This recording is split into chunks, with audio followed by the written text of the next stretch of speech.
Salut David, comment vas-tu? Salut, ça va? Ben, très bien, merci. Super. Bon, génial. David, avant de commencer, est-ce que tu peux nous dire si on peut te retrouver quelque part sur Internet? Est-ce que tu as des réseaux sociaux? Est-ce que tu as un site Internet? Est-ce que tu as un club? Dis-nous. Oui, alors sur Instagram, David Sipra, Facebook aussi. Sur Google, vous tapez David Sipra, vous avez pas mal de choses que j'ai fait en Suisse, notamment des combats. Je tiens le club, le MMA MTL à Font-Romeu, donc en altitude. Tous ceux qui veulent se préparer en altitude aussi, voilà, c'est une bonne occasion pour. On ouvre notre deuxième salle là, à Font-Romeu. Voilà, donc Font-Romeu, pour situer un petit peu pour ceux qui connaissent pas, vers Andorre, frontière espagnole. Ok, Bon. c'est cool. Bah, écoute, merci beaucoup David. Maintenant, est-ce que tu peux te présenter, s'il te plaît? Détailler ton parcours dans les arts martiaux et les sports de combat, nous expliquer ce qui t'a poussé à devenir pratiquant, puis combattant. Ok. Alors moi j'ai commencé tout jeune le judo à 5 ans. Mon père m'a guidé vers le judo. J'ai fait du judo jusqu'à mes 18 ans. Donc j'ai passé toutes mes ceintures. Et ensuite, je me suis engagé dans l'armée à 18 ans. Donc, dans l'armée, j'ai découvert un petit peu les sports de contact, on va dire, notamment le tior, tout ce qui est un peu corps à corps pour savoir se défendre. Et ça m'a beaucoup plu. Et en mission extérieure au Liban, j'étais au Liban en 2013. euh, Entre deux missions, j'ai découvert la boxe anglaise avec un soldat, pareil, qui pratiquait. Et du coup, on se foutait sur la gueule dans le camp au Liban. Avant de partir en mission, on s'éclatait la bouche. C'était génial. Et du coup, j'ai découvert le noble art, donc magnifique sport. En 2014, ben, je suis rentré en France de mission. J'ai continué la boxe anglaise en club à Colmar, en Alsace, parce que mon régiment était là-bas. Je suis reparti en République centrafricaine en 2014 en mission et j'ai découvert le Muay Thai avec un autre soldat qui m'a dit ouais, moi je fais du Muay Thai, viens, on se cartouche un peu en mission, toujours en mission extérieure, entre deux missions, avant de partir en mission avec l'armée. On se faisait au lieu d'aller pousser de la fonte, on allait se foutre sur la gueule. Donc j'ai découvert le Muay Thai comme ça. Je suis rentré en France, je me suis mis au Muay Thai. Donc et ensuite à partir de 2016-2017, le Jiu-Jitsu brésilien réellement en France. Et à partir de 2019, j'ai découvert donc les arts martiaux mixtes, le MMA. J'étais en Guyane, dans la jungle, au fin fond de la jungle, à traquer les orpailleurs illégaux. Pour la France notamment, ben, je suis toujours dans l'armée. Hein. Donc j'étais en jungle, il pleuvait, on n'avait pas beaucoup à manger. Et mon pote, on faisait du PAO. On avait gardé des PAO dans le sac, mais malgré qu'il n'y ait pas beaucoup de place dans le sac d'un soldat, on avait mis des PAO et des gants. Et là, je boxais, je lui dis en rentrant, tu vas voir, je fais des combats de MMA. Il m'a dit, arrête tes conneries et tout. Et je suis rentré de mission de Guyane. Et là, je suis allé à Colmar, donc à côté de mon régiment. Je dis au coach Maxime Gasparetti, je veux faire des combats. Il me dit, arrête, ils me disent tout ça. Va tourner avec le pro là-bas, Jean-Jacques Calorenti. Et là, bon, on s'est dégommé la bouche comme il faut. Et il a dit, OK, je peux faire quelque chose de toi. Et 4 mois après, je faisais un combat pour une ceinture qui est derrière là, en Suisse. Et j'ai gagné mon premier combat 4 mois, avec 4 mois de pratique de MMA. Bravo. Voilà.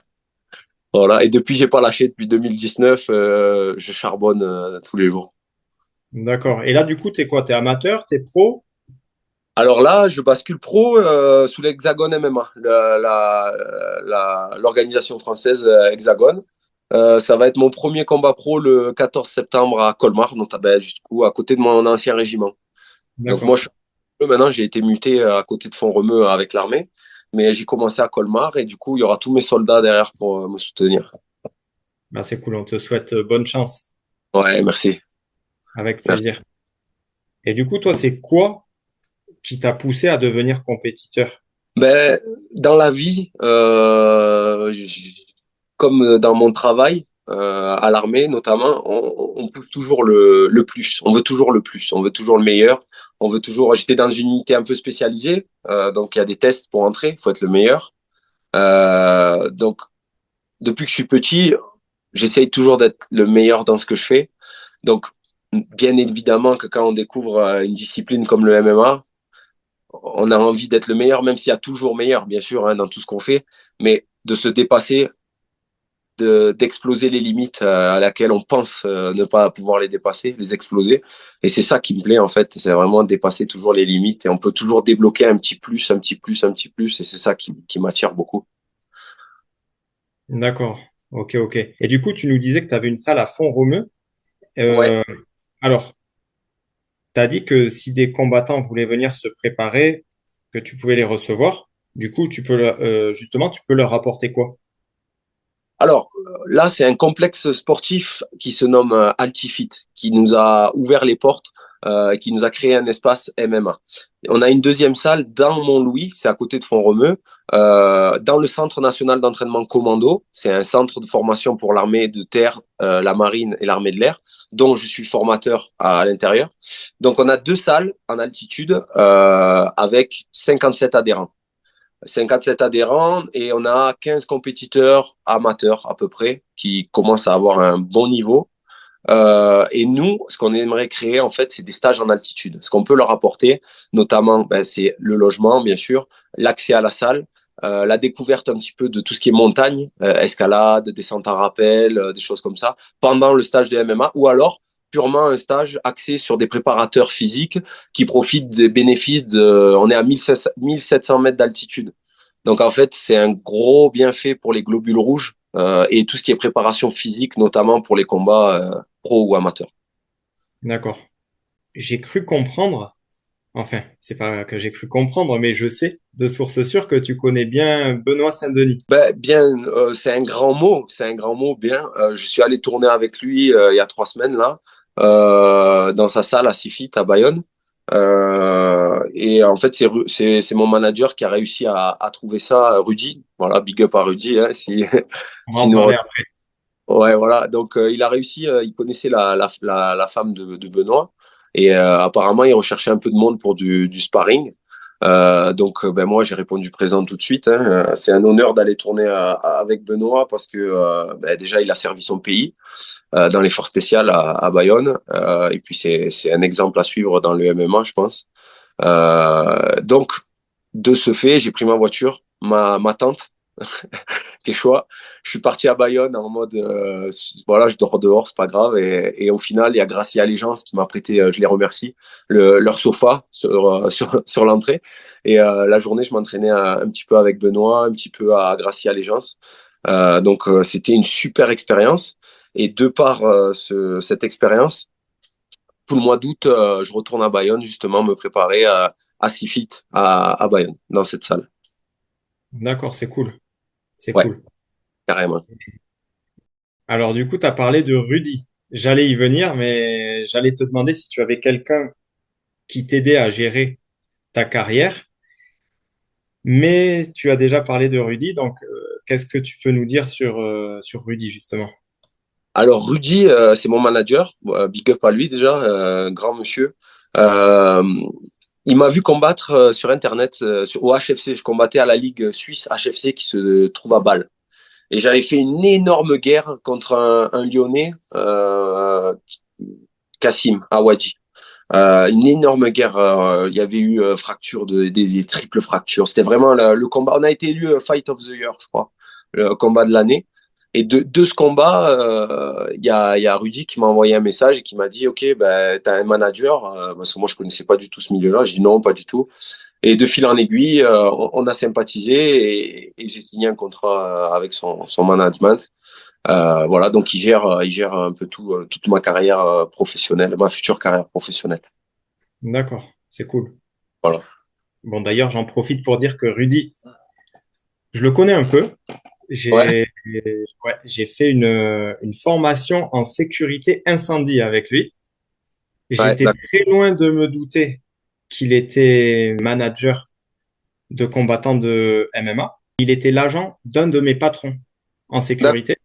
Ok. Et mon patron qui combat aujourd'hui, enfin mon ancien patron qui combat aujourd'hui à Arès. Et Ok. comme quoi le monde est petit et j'étais même pas au courant, tu vois. J'étais même pas au courant. Donc Ouais. voilà. Mais gars très bien. Et voilà, s'il y a des combattants qui n'ont pas d'agent, qui n'ont pas de manager, je pense que Rudy peut les aider. Ouais, c'est Premium Shark Management. Donc le gang des requins. Voilà, on est là. Et Rudy, voilà, ben, très bon manager, je conseille fortement. Il trouve que des bons combats, des bonnes orgas. Il n'y a pas de, voilà, il y a pas de problème sur ça. Voilà, 100% certifié. Ah, super. Super. Ben, on mettra l'Instagram de Rudy dans la Ouais, description et on l'affichera à l'écran aussi. carrément, carrément. Hum, Ça marche pour tout ça. Et du coup, c'est qui les combattants qui t'ont le plus inspiré? Alors, à l'époque, quand tu t'es lancé, Ouais. il y a dû y avoir des gens, peut-être comme Jérôme Le Banner, Bertrand Amoussou, Cyril Diabaté, peut-être des gens comme ça. Mais après, là, d'abord, tu vas nous dire ceux qui t'ont le plus inspiré avant. Mais maintenant que toi, tu es combattant amateur et que tu vas passer pro, donc on peut déjà te considérer comme pro, c'est qui les combattants actuels qui t'inspirent aujourd'hui? Donc, avant, qui c'est qui t'inspirait? Et aujourd'hui, qui c'est qui t'inspire? Qui c'est qui te motive? Ok. Donc avant, vraiment avant, quand j'étais jeune, hein, j'étais déjà passionné assez jeune. Moi, c'était un gros bourrin. C'était un gros bourrin. Vanderlei Silva. Vanderlei Silva, donc au Pride, avec les coups de pied dans la tête autorisés par terre. C'était vraiment celui qui m'attirait. Bon, il était chargé comme un poney, hein, mais c'était vraiment magnifique. Et les deux Silva, Anderson Silva, notamment The Spider, l'araignée qui était super, c'était un autre style, super technique, super technique. Donc eux, c'est vraiment les deux qui m'ont, waouh, qui m'ont marqué quand j'étais vraiment jeune. Et ensuite, quand j'ai commencé le MMA, j'ai bien aimé Cyril Diabaté, ouais, Diabaté, beaucoup, beaucoup Diabaté. J'ai bien suivi son parcours. J'ai vraiment aimé ce qu'il a fait. Et au niveau actuel, je dirais qu'il y a vraiment, bah, déjà Benoît, vraiment il m'inspire bah, en tant que Français, hein, déjà de par la nationalité française, Benoît et Poirier. Poirier aussi, bah, ils se sont rencontrés les deux, hein, malheureusement pour Benoît, ça l'a pas fait, mais Poirier est très très très très solide. Bon, t'auras compris que j'aime bien les strikers. Makachev très très bon, mais voilà, hier encore il strike plus que Khabib, je trouve. Il se la donne plus en striking, mais c'est sûr qu'il gagne. Hein. Mais c'est moins intéressant à voir pour moi, je trouve, et moins explosif. Donc j'aime beaucoup les strikers. Donc je dirais Benoît Saint-Denis et Poirier du coup en combattant actuel là. Topuria aussi là, l'espagnol là, il me plaît bien Ok, ok. actuellement. Ok, ok. Et après, tous les combattants comme Baki, Cédric Doumbé, Jimmy Vienno, Ouais. tu, tu as un avis particulier sur eux? Tu les vois aller loin? Tu les vois vraiment percer à l'international ou pas? Bah, Cédric, c'est une légende vivante du kickboxing. Bon, il s'est mis au MMA. Euh, je respecte totalement ce qu'il est.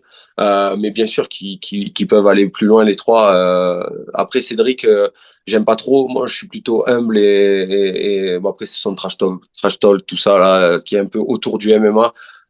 Qui me déçoit un petit peu, enfin qui me déçoit non, parce il y a rien, mais voilà, qui me choque un peu, enfin déplaît un peu. Je suis plus dans l'esprit soldat, guerrier, valeureux, silencieux avant la guerre et qui s'exprime dans la cage par les actes. Que avant, après c'est son marketing. Hein, je connais pas Cédric personnellement, mais voilà c'est son marketing. Baki voilà beaucoup plus humble je trouve et efficace aussi. Donc bien sûr c'est un monstre Baki. Hein on va pas le cacher. Et Jimmy Vienno, bon, champion en pied-point, du coup, il a fait quelques combats en MMA. Je pense qu'il, bah oui, il peut aller à l'international. De toute façon, dès que t'as que ça dans la tête tous les jours et que t'as déjà été champion dans un sport comme le pied-point, il n'y a pas de raison que si tu travailles pas à la lutte et le sol à fond et le MMA en général, tu t'ailles pas loin. Je pense que c'est juste le corps au bout d'un moment qui te dit stop avec l'âge. Mais si l'envie elle est là, bien sûr que tu peux faire énormément de choses. Donc Baki c'est le plus jeune, je crois. Donc il a un énorme potentiel et un grand futur devant lui. Hein. Moi j'ai favorisé malheureusement, non heureusement les missions avec l'armée. Donc j'ai plus de 10 missions extérieures où d'ailleurs j'ai été blessé en mission. J'ai eu une blessure en mission et je suis revenu en France blessé. Mais j'ai 32 ans, donc je me lance dans le milieu professionnel à 32 ans de par mon parcours professionnel militaire avant. Et, et je le regrette pas parce que j'ai vécu d'énormes choses avec mes frères d'armes que je salue aussi. Et je regrette pas du tout. Mais c'est vrai qu'à 32 ans, se lancer dans le parcours pro, je sais que ma carrière pro va être assez courte, donc il va falloir que je casse des bouches rapidement, vite, vite et bien, comme on dit. Ben, on espère. On Voilà, espère. Du coup, voilà. comme tu es militaire, je peux pas ne pas te parler de trois personnes. Donc, Ouais. Major Gérald, Je le connais qui, pas personnellement.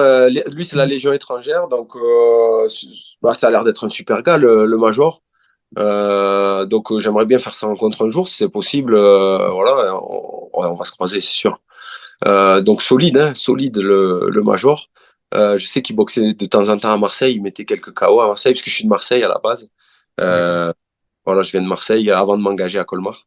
J'étais de Marseille. Donc Major solide, hein, solide, très très un exemple à suivre dans l'armée. Voilà, très solide. Personne à Ap- suivre. J'aimerais bien rencontrer, ouais. ok. Après, Aton, ancien du GIGN. Pays, ouais. Pareil, je connais pas personnellement. J'ai vu pas mal de reportages sur lui et d'interviews. Donc, il a eu un super parcours avec le GI, ouais. Il a eu un super parcours avec le GI. Donc, pareil, moi j'aime bien ces personnes-là. Déjà, bah, ils défendent la France, donc nos valeurs et notre pays. Donc, déjà, dans un premier temps, c'est une case validée pour moi, quoi, hein. Voilà. Après, les personnalités en elles-mêmes, je ne peux pas en parler, je les connais pas. Il y a Marius aussi, le gars là, des commandos, Ah, là. j'ai lu son livre Parcours Commando là. J'ai lu son livre Parcours Commando, ouais. Et après, David, pour conclure, alors, j'ai une question un peu compliquée. Ouais. Je voulais savoir, bon, aujourd'hui, tu es à un point de ta carrière où tu passes de combattant amateur à professionnel. Mais ton but ultime, en fait, c'est quoi? Tu veux aller où? Voilà, tu veux aller où dans ce sport? Et quel est ton plus grand rêve? Ouais, pas bien, pas mal la question, sympathique, ouais. Bah, moi déjà, clairement, je fais ce sport pour, on va dire vivre et surtout survivre. On va dire survivre. Euh, je vais préciser un petit peu le sens de ce mot. Quand je parlais de ma blessure tout à l'heure, c'est une blessure psychologique. Donc c'est un syndrome, ça s'appelle un syndrome post-traumatique. Euh, donc avec des cauchemars. Et le MMA est une porte de sortie déjà pour pouvoir se sortir de ce syndrome post-traumatique. Donc partant de là, moi quand je rentre dans une cage, c'est pour vraiment en fait libérer la bête qui est en moi, clairement. Et tous ces traumas qui ont été cumulés avec les années un peu d'armée. Donc clairement, moi, ce que je vise, bah, c'est le topissime, hein, c'est le summum. Déjà, rentrer dans la cage, il y a un déverrouillage qui se crée dans mon cerveau. Je pars, tu vois, je pars loin. C'est-à-dire, c'est ou lui ou moi. Comme beaucoup de combattants, je pense. Et là, le but pour moi, ce serait de viser vraiment bah, les grandes orgas, hein, grandes orgas à l'international, et me faire surtout plaisir. Voilà. C'est-à-dire rentrer dans la cage et en sortir content de ma prestation. C'est-à-dire beaucoup de violence, beaucoup de violence, de sang notamment, parce que c'est mon style de combat. Et voilà, et en ressortir content et pas déçu en disant j'ai pas tout donné. Moi, ce que j'aime, c'est que je boxe avec le cœur, tu vois. Je boxe vraiment avec le cœur, c'est-à-dire comme dans la vie hein, de tous les jours. Hein, je suis un mec avec le cœur sur la main ou la main sur le cœur, comme tu veux. Mais dans tous les cas, je boxe avec le cœur, c'est-à-dire j'ai cette force de tout donner, voilà, je vais jusqu'au bout des choses comme quand ce que je vais entreprendre dans la vie. Hein. Donc, vraiment, moi, ce que je vise, c'est quoi? Le bonheur absolu dans la cage. C'est-à-dire ces 5 minutes qui te font sentir vivant. Que quand on ferme la porte, là, il y a plus de mensonges sur ta vie et toi-même. Tu te retrouves seul face à toi, ton adversaire. Et surtout face à toi que tu te retrouves. Si t'as pas fait une bonne prépa, tu sais que peut-être faire de la merde parce que t'as pas été sérieux. Si t'as fait une prépa sérieuse et tout, tu sais que t'es dedans. Là, c'est une sensation que je peux pas décrire à l'oral, malheureusement. Mais c'est ça que je recherche. C'est plus ce côté guerre et guerrier que je recherche. Et du coup, le summum en MMA, quoi. Voilà. Ok, ok. Bah écoute, je te souhaite d'aller très, très, très loin. Ouais, Et carrément. j'espère qu'on te verra au Bellator ou au PFL ou à l'UFC dans les prochaines années. C'est le but. Franchement, ce serait le but. Voilà. De toute façon, ouais, je vais tout donner. Si Et je ouais. ressors la gueule comme ça, c'est pas normal. Et du coup, là, tu vas combattre à Hexagone, mais ton Ouais. but, ce serait de passer par Ares pour ensuite aller dans des orgas plus grosses, ou ce serait de passer d'Hexagone de suite à l'UFC ou au PFL. Ouais, franchement, j'ai 32 ans, hein. Autant passer directement, hein. Franchement, passer directement et pas perdre trop de temps non plus. Voilà. Après, moi, comme je t'ai dit, je boxe avec le cœur et pour le moment, pas trop pour l'argent, etc. Donc, franchement, c'est avec qui il me propose en face aussi qui m'intéresse. Si c'est un vrai guerrier en face, j'y vais, hein. Quel que soit l'orga. Voilà, le but, c'est de faire un beau spectacle et surtout tout donner. Voilà, c'est ça qui me plaira surtout. Et faire kiffer le public et des effusions de sang un peu partout, quoi. En tout cas, j'ai hâte de voir ton combat le 14 septembre. Ouais, Ça c'est fait- un lutteur. En plus. Je tombe que sur des lutteurs et Saul. Du coup, il va casser la distance. Il va essayer de casser la distance pour pas que je le frappe. Je pense, hein. Après, peut-être que je me trompe. Mais voilà, on va bosser ça à Bayonne, là, à Sifit. Et on va créer de la distance pour créer des grosses frappes. Il n'y a pas de souci. Bon, ben, super. Super. Merci beaucoup, David. Merci pour ton temps, en tout cas. Merci beaucoup. Je t'en prie Et, avec grand plaisir. ouais. Avant de se quitter, est-ce que tu peux rappeler le nom et le lieu de ton club et également ton Instagram? Sur Insta, David Sipra, Sipra. Et le nom du club, c'est MMA MTL, comme Montlouis. MTL, sur Instagram aussi. N'hésitez pas à nous suivre. Et ce n'est que le début de l'aventure, je peux vous le garantir. Derrière moi, j'ai encore une armée d'amateurs qui arrivent et ils ont les crocs, ils sont énervés. Voilà, voilà. Super. Super. Merci beaucoup, David. Merci, en tout cas. À bientôt. À bientôt.